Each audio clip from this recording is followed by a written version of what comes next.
அன்புள்ள சகோதர சகோதரிகளே, இன்றைக்கு நாம் வாழக்கூடிய காலம் எப்படிப்பட்ட காலம் தெரியுமா?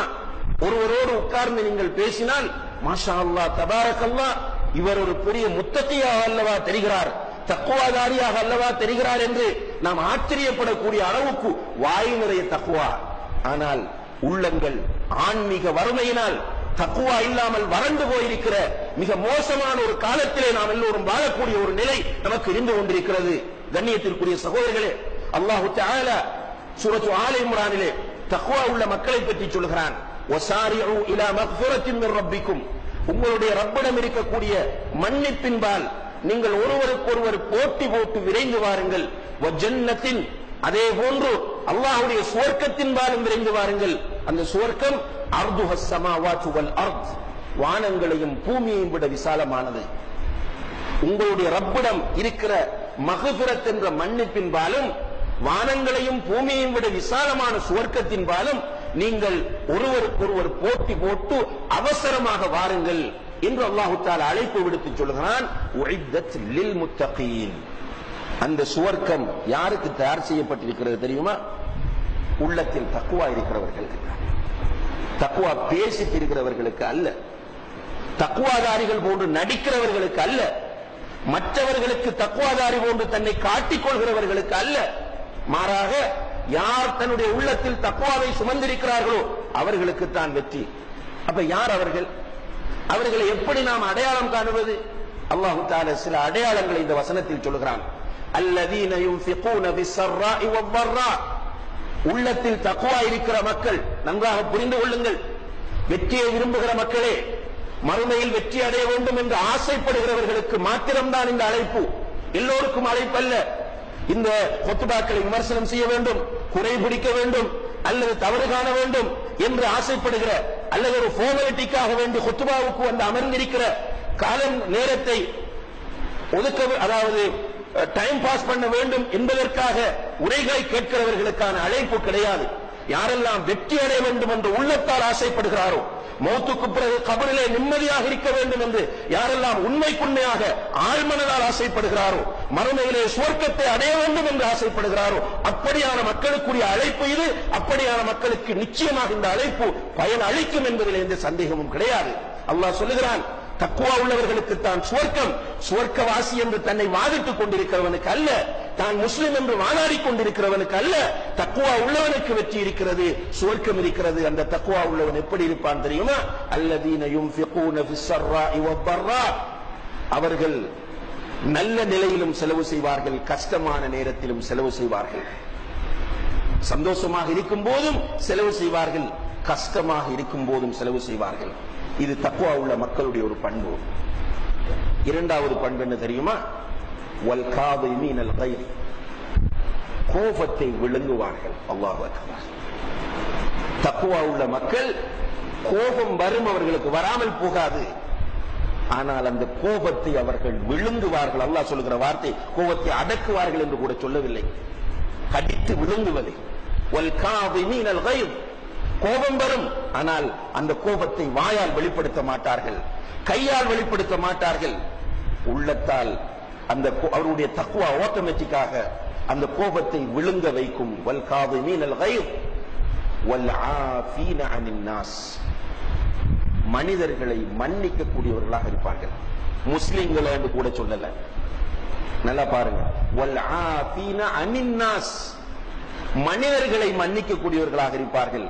கண்ணியத்திற்குரிய சகோதர சகோதரிகளே, இன்றைக்கு என்னிடம் உங்களிடம் தக்வா இருக்கிறதா என்பதை உரசி பார்ப்பதற்கான ஒரு அருமையான உரைகள் இது. உரசி பாருங்கள். கோபத்தை விழுங்க என்னால் முடிகிறதா? கஷ்டமான நேரத்திலும் நல்ல நேரத்திலும் செலவு செய்ய முடிகிறதா? அடுத்தவர்களை மன்னிக்க என்னால் முடிகிறதா?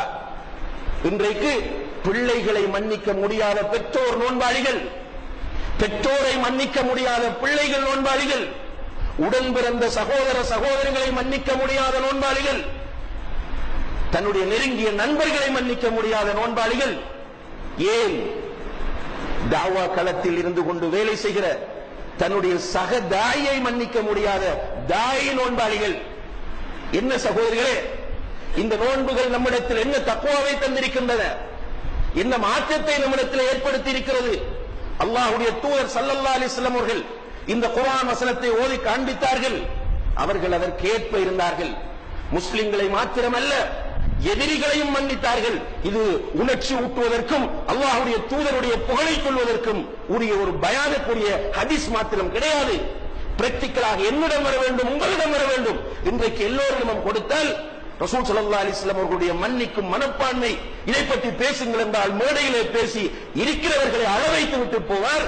ஆனால் அவருடைய வாழ்க்கையில் தன்னுடைய நெருங்கிய உறவினரை, இனபந்துவை, தன்னுடைய பெற்றோரை, பிள்ளையை, தன்னோடு கூட வேலை செய்தவனை, ஒன்றாக படித்தவனை, தன்னோடு ஜமாத்தில் ஒன்றாக இருக்கிறவனை மன்னிக்க முடியாத இறுக்கமான போக்கு எங்கே சந்தர்ப்பம் கிடைக்கும் பழி வாங்குவதற்கு என்று துடித்துக் கொண்டிருக்கிற நிலையில் இன்றைக்கு மேடையிலே பேசிவிட்டு செல்கிறோம். அல்லாஹ் பாதுகாக்க வேண்டும்.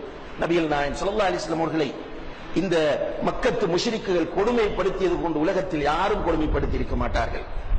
யாரும் யாரையும் கொடுமைப்படுத்தி இருக்க மாட்டார்கள். உச்சிக்கு தூக்கினார்கள். அல் அமீன் சாதிக் என்று 40 வயது வரை வாயார புகழ்ந்தார்கள். கடைசியிலே அதே வாயினால் கிறுக்கன், பைத்தியக்காரன், சூனியக்காரன் என்று திட்டினார்கள். எந்த வாயினால் அவர்களை புகழ்ந்தார்களோ அதே வாயினால் முகத்தில் காரை உமிழ்ந்தார்கள். ரசூல் ஸல்லல்லாஹு அலைஹி வஸல்லம் அவர்கள் சுஜூது செய்து கொண்டிருக்கும் போது தலையில் அழகிய குடல்களை, ஒட்டகத்தின் அழகிய குடல்களை, துர்நாற்றம் வீசக்கூடிய குடல்களை கொண்டு போய் போட்டு அவர்களை கொடுமைப்படுத்தினார்கள். கழுத்தை நெரித்தார்கள், செருப்பால் அடித்தார்கள். எல்லாம் முடிந்து கடைசியில் அவர்கள் ஊரை விட்டு வெளியூருக்கு போக தயாராகும் போது அவர்களுடைய தலைக்கு விலை பேசினார்கள். யார் முஹம்மது ஸல்லல்லாஹு அலைஹி வஸல்லம் அவருடைய தலையை உயிருடன் பிணமாக கொண்டு வருகிறாரோ அவருக்கு இத்தனை ஒட்டகங்கள் தருவோம் என்று தலைக்கு விலை பேசினார்கள். எல்லாம் செய்து மதீனாவுக்கு அவர்கள் போய் சேர்ந்த பிறகு அங்கு நிம்மதியாக இருக்க விட்டார்களா என்றால் பத்ர், உஹத், ஹந்தக் என்று யுத்தங்களை அவர்களுக்கு எதிராக தொடுத்தார்கள். கடைசியிலே 6 வருடங்கள் சென்று விட்டன. மக்காவுக்கு போய் உம்ரா செய்து விட்டு வருவோம் என்று வந்தால் மக்காவுக்குள் நுழைய விடாமல் தடுத்து திருப்பி அனுப்பினார்கள். அதற்கு பிறகும் கொடுமைகள் தொடர்ந்தன. ஹிஜ்ரி 8ஆம் ஆண்டு அல்லாஹ்வுடைய தூதர் ஸல்லல்லாஹு அலைஹி வஸல்லம் அவர்கள் மக்காவை வெற்றி கொள்கிறார்கள். எல்லோரையும் ஹரம் எல்லைக்குள் வரச் சொல்லுகிறார்கள். காபத்துல்லாஹ்வுக்கு பக்கத்திலே அவர்கள் நின்று கொண்டு எல்லோரையும் ஹரத்தின் எல்லைக்குள் வரச் சொல்லுகிறார்கள். முழு பேரும் வந்திருக்கிறார்கள் கைதிகளாக. ரசூல் ஸல்லல்லாஹு அலைஹி வஸல்லம் அவர்கள் முன்னால் தோன்றி கேட்கிறார்கள், நான் என்ன செய்வேன் என்று நினைக்கிறீர்கள் என்று கேட்டார்கள். நான் என்ன செய்வேன் என்று நினைக்கிறீர்கள் என்று கேட்டார்கள்.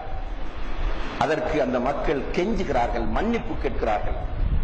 எப்படி மன்னிப்பு கேட்டார்கள் தெரியுமா? மேக்சிமம் வார்த்தையை பயன்படுத்தினார்கள். அஹுன் கரீம் வபுனு அஹின் கரீம், நீங்கள் ஒரு கண்ணியமான சகோதரன், கண்ணியமான சகோதரனின் மகன் என்று சொல்லி மன்னிப்பு கேட்டார்கள். அன்புள்ள சகோதர சகோதரிகளே, எவ்வளவு கொடுமை! இப்படி கொடுமை இந்த உலகத்தில் வரலாற்றில் யாரும் யாருக்கும் செய்திருப்பார்களா என்றால் கிடையாது. அப்படிப்பட்ட அல்லாஹ்வுடைய தூதர் ஸல்லல்லாஹு அலைஹி வஸல்லம் அவர்கள் அந்த மக்களை பார்த்து சொன்னார்கள், இத்ஹபு அன்தும் துலகா, செல்லுங்கள், நீங்கள் அனைவரும் சுதந்திரவான்கள், உங்களை மன்னித்து விட்டேன் என்றார்கள். அல்லாஹ் அக்பர். அன்புள்ள சகோதர சகோதரிகளே, இது நாம் தர்க்க ரீதியாகவும் நம்முடைய பிரச்சனைகளை முன்வைத்தும் பார்க்கிற போது ஒரு பெரிய விஷயமாக இருக்கும். இதெல்லாம் சாத்தியமா என்கிற ஒரு கேள்வி நம்மிடத்திலே தோன்றும். ஆனால் தக்வா உள்ளத்தில் இருந்தால் இதெல்லாம் சிம்பிள். உங்களால் ஒருவரை மன்னிக்க முடியவில்லையா, இவனை பழி வாங்கியே தீருவேன் என்ற வைராக்கியத்திற்கு நீங்கள் குர்ஆனிலிருந்தும் ஹதீஸிலிருந்தும் ஆதாரங்களை தேடி தேடி பெற்று நியாயப்படுத்திக் கொண்டே இருக்கிறீர்களா? நிறைய பேர் நீங்க போய் பார்த்தால் நம்ம சமாதானப்படுத்துறதுக்கு போய் இப்படி நடந்து விட்டது, விட்டு விடுங்கள், அல்லாஹ் உங்களுக்கு கூலியை தருவான். எப்படி ஷேக் அது? இப்படி எல்லாம் நடந்திருக்கும் போது மன்னிப்பதா? அல்லாஹ் குர்ஆனில் இப்படி சொல்லவில்லையா, ஹதீஸில் இப்படி சொல்லவில்லையா என்று தங்களுடைய தரப்பை நியாயப்படுத்துவதற்காக குர்ஆன், ஹதீஸ், வரலாறு எல்லாவற்றையும் கொண்டு வருகிற நிலையை பார்க்கிறோம். இதெல்லாம் தேவையே கிடையாது. ஒருவருடைய உள்ளத்தில் தக்வா இருக்குமாக இருந்தால், உண்மையான தக்வாவோடு வாழ்ந்தால் தான் வெற்றி சகோதரர்களே. நிறைய பேசுவதால் அல்ல, நிறைய ஷோ காட்டுவதால் அல்ல, நிறைய மக்கள் மத்தியிலே வந்து நடிப்பதால் அல்ல. ரசூல் ஸல்லல்லாஹு அலைஹி வஸல்லம் அவர்கள் சொன்னார்கள், லா ஃபضل لعربي على عجمي ولا لعجمي على عربي. ஒரு அரபியை விட அஜமி சிறந்தவனோ அஜமியை விட அரபி சிறந்தவனோ கிடையாது. இல்லா பித்தக்வா, தக்வாவை கொண்டே தவிர.